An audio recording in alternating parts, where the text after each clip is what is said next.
If you're here because you're feeling heavy with depression, restless with anxiety, weighed down by sadness, or burning with anger, you're not alone. These emotions can feel like they're swallowing us whole, like we're standing in the middle of a storm with no umbrella, no shelter, no sign of it ending. But here's the truth. Every single one of us will walk through seasons when our hearts ache and our minds refuse to quiet down. It doesn't mean you're broken. It doesn't mean you failed. It simply means you're human. What you're experiencing right now is not a sign of weakness. It's a sign that you are alive, that you care, that your body and soul are telling you something important. And even though it feels unbearable, you don't have to face it alone, and you don't have to carry it forever. Sometimes the bravest thing we can do is simply to show up to listen, show up to feel, show up to be reminded that there's still hope, even if it feels far away. This moment is not about fixing you. It's about reminding you of your worth when you've forgotten it. It's about reaching into the shadows and finding the smallest flicker of light that says, keep going, keep breathing, keep choosing to try. You deserve joy. You deserve peace. You deserve to feel at home within yourself. So take a deep breath. Let yourself be here. Let yourself feel seen and heard in these words. Because no matter how dark it seems right now, you are not defined by your pain. You are defined by your courage to keep moving through it. There are moments in life when the weight of what we feel becomes almost too much to bear. Depression, anxiety, sadness, anger, they're not just words, they're lived experiences that settle deep in our bodies and hearts. They can creep in quietly, or they can hit us like a storm we never saw coming. And when they do, it's tempting to believe that something is wrong with us, that we should be stronger, tougher, more capable of handling it all. But the truth is, these emotions are not proof of weakness. They are proof that we are human. They are part of the fabric of being alive, part of what it means to care deeply, to risk, to love, to lose, to hope, to hurt. We often live in a culture that tells us to hide these feelings, to smile when our hearts are breaking, to push forward when our minds are screaming for rest, to keep it together because no one wants to see the messiness of real emotion. But what happens when we pretend? The pain doesn't go away. It doesn't dissolve because we deny it. It buries itself deeper. It waits, it grows heavier, and eventually it shows up in ways that we can no longer ignore. Acknowledging the reality of our pain is not weakness. It is courage. It is the first step toward healing, because healing never happens in denial. When you say out loud, I feel anxious, or I feel sad, or I am so angry I can hardly breathe, you are not announcing your failure. You are declaring your truth. And truth is the only ground solid enough to build on. Pretending doesn't set us free. Honesty does. It allows us to recognize the weight we're carrying and to give ourselves permission to set it down, even just for a moment. It's important to understand that these emotions are not enemies we have to destroy. They are signals. They tell us when something in our life needs attention, when a boundary has been crossed, when we are exhausted, when we have been carrying too much for too long. Anger can point us toward injustice. Sadness can reveal what matters most to us. Anxiety can remind us to slow down, to ground ourselves. Even depression, as heavy as it is, can be a way of our body saying, you need rest, you need gentleness, you need care.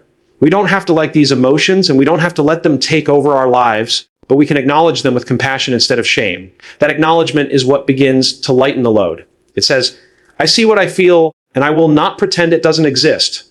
It's an act of honoring our own humanity, of making space for all the parts of ourselves, even the ones that are hurting. And maybe that's the reminder we need most right now. You are allowed to feel what you feel. You are allowed to name it. You are allowed to sit with it without rushing to cover it up. Because in that simple act of acknowledgement, something powerful happens. We begin to see that our pain is not the end of our story. There is something profoundly human about vulnerability, yet it's the very thing most of us spend our lives running from. We're taught early on that strength looks like keeping it together, that courage looks like never flinching, and that the measure of worth is how little we let the world see us struggle. But the truth is, being vulnerable is not about weakness. It's about honesty. It's the willingness to stand in the middle of the mess and say, this is me right now. I don't have all the answers. I don't have it all figured out, and that's okay. When you're depressed, when anxiety clings to you, when sadness lingers, or anger feels like it might consume you, it's easy to believe you have to hide those emotions from everyone else. Maybe you've heard the phrase, don't burden others with your problems, or you've been told to stay strong when what you really needed was permission to cry. And so you learn to put on a mask, to smile when you're breaking inside, to pretend you're fine when the truth is you're anything but fine. But all that hiding only builds walls between us and the people who care about us. It makes us feel lonelier, as though no one could possibly understand what we're carrying. Vulnerability says you don't have to carry it alone. It says that your humanity is not a flaw, but a bridge. When you share your struggles with someone you trust, you open the door for connection. You invite compassion in. And more often than not, what you'll find is that the person listening has their own story of pain, their own nights of lying awake with worry, their own mornings of barely being able to face the day. Suddenly, you realize you're not the only one.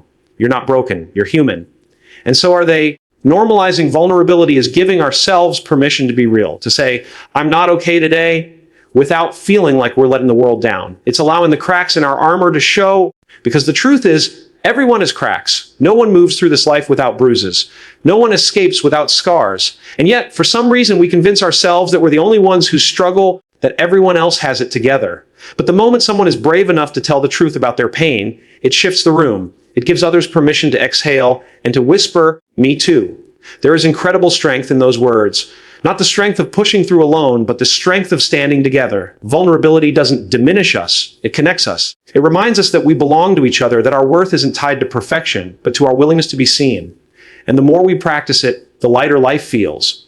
Because when we stop pretending, we stop carrying the heavy burden of hiding. And when we stop hiding, we finally make space for healing. One of the hardest things about carrying heavy emotions is not just the weight of what we feel, but the way we judge ourselves for feeling it. Depression, anxiety, sadness, anger, they are already heavy enough. But then we pile on shame. We whisper to ourselves that we should be stronger, that we should be over it by now, that no one else is struggling the way we are. And that voice of judgment doesn't just hurt, it isolates. It convinces us that our emotions are proof we're failing, when in reality, they're proof we're human. What if instead of judgment, we offered ourselves compassion? What if, in those moments when we feel overwhelmed, we spoke to ourselves the way we would speak to a dear friend? If a friend came to you in tears and told you they were anxious or depressed, would you tell them to just get over it? Of course not. You would sit with them, you would remind them that what they feel makes sense, you would reassure them that they are not alone. Yet when it comes to our own hearts, we often refuse to give ourselves the same tenderness. Compassion doesn't mean indulging every dark thought or letting pain define us. It means choosing kindness over cruelty in the way we treat ourselves. It means saying, I may not be okay right now, but that doesn't make me less worthy of love, care, or peace. It's remembering that what we're experiencing is not a personal flaw, but a part of the human experience. Everyone at some point knows what it feels like to hurt. Everyone has wrestled with emotions they can't quite control. Compassion allows us to remember that truth and to soften in the middle of our own struggle. And it's not only about how we treat ourselves, it's also about how we treat others. Too often, when someone shares their pain, the world rushes to fix it or dismiss it. It's not that bad. Just think positive. You'll get over it. These words, though often well-intentioned, can make someone feel unseen, as if their suffering doesn't matter. But offering compassion means slowing down and listening, not to solve or to correct, but simply to be present. It's the choice to say, I may not know exactly what you're going through, but I care enough to stand with you in it. Compassion builds bridges where judgment builds walls. It creates spaces where people can show up as they truly are, without fear of being shamed for not being strong enough, cheerful enough, or perfect enough. And when we learn to extend that same compassion inward, something powerful shifts. The weight of self-blame begins to lift. We stop fighting ourselves and start supporting ourselves. We begin to see that kindness isn't something we have to earn. It's something we all deserve, especially in the moments when we feel most undeserving of it. Resilience is one of those words that sounds strong, almost unshakable, like a steel wall that nothing can break through. But real resilience doesn't look like never falling, never hurting, or never breaking down. Real resilience is quieter, gentler, and more human than that. It's the ability to get back up after we've been knocked down. It's the courage to keep moving, even if our steps are small and shaky. It's not about pretending the pain doesn't exist. It's about carrying the pain and still finding a way forward. When depression feels heavy, when anxiety takes over your thoughts, when sadness pulls you down, or when anger burns through you, it can feel like resilience is impossible, like you're too far gone to ever find strength again. But resilience doesn't mean you never struggle. In fact, it assumes you will struggle. Resilience is about what happens after the struggle begins. It's in the moment you choose to get out of bed when your whole body wants to stay under the covers. It's in the moment you decide to call someone you trust instead of isolating yourself. It's in the moment you take a deep breath, even when you're certain it won't change anything. And yet you breathe anyway. These moments may not feel like victories, but they are. They are evidence of resilience.